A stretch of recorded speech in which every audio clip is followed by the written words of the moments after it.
പിതാവിൻ്റെ കൽപ്പനകൾ പാലിച്ച് അവിടുത്തെ സ്നേഹത്തിൽ നിലനിൽക്കുന്നത് പോലെ നിങ്ങൾ എൻ്റെ കൽപ്പനകൾ പാലിച്ചാൽ എൻ്റെ സ്നേഹത്തിൽ നിലനിൽക്കും. യോഹന്നാൻ 15:10.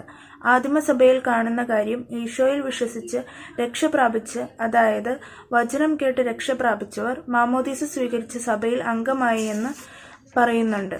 അപ്പസ്തോലന്മാരുടെ ഗണത്തോട് ചേർന്നു ഈ വചനത്തിലൂടെ ഈശോ പറയുന്നത് ഇതുതന്നെയാണ്. സ്നേഹം ഒരിക്കലും ഒറ്റയ്ക്ക് നിൽക്കാൻ ആരെയും പ്രചോദിപ്പിക്കുന്നില്ല. സ്നേഹം എപ്പോഴും കൂട്ടായ്മ പുലർത്താൻ നമ്മെ വിളിക്കുന്നു. അതുകൊണ്ട് തന്നെ സഭയിൽ നമ്മൾ ഓരോരുത്തരും ഒരു കൂട്ടായ്മയാണ്, അഥവാ ഒരു ശരീരമാണ്. നമ്മളെല്ലാവരും കൂടിച്ചേർന്ന് ഒരു ശരീരമായി തീരുന്നു.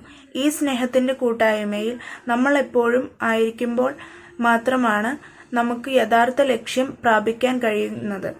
അങ്ങനെ സ്നേഹത്തിൻ്റെ കൂട്ടായ്മയിൽ നിന്നുകൊണ്ട് നമ്മൾ യഥാർത്ഥത്തിൽ ഈശോയെ അനുഗമിക്കുകയും അവൻ്റെ കൽപ്പനകൾ പാലിക്കുകയും ചെയ്യുന്നുവെന്ന് നമുക്ക് എപ്പോഴും ഉറപ്പിക്കാം. കുരിശിൽ കിടന്നുകൊണ്ട് ഈശോ ശത്രുക്കൾക്ക് വേണ്ടി പ്രാർത്ഥിക്കുന്നുണ്ട്. സ്നേഹിതർക്കു വേണ്ടി സ്വന്തം ജീവൻ ബലിയായി തന്ന ഈശോ സ്നേഹത്തിൻ്റെ വലിയ മാതൃകയാണ് കാണിച്ചു തന്നിരിക്കുന്നത്.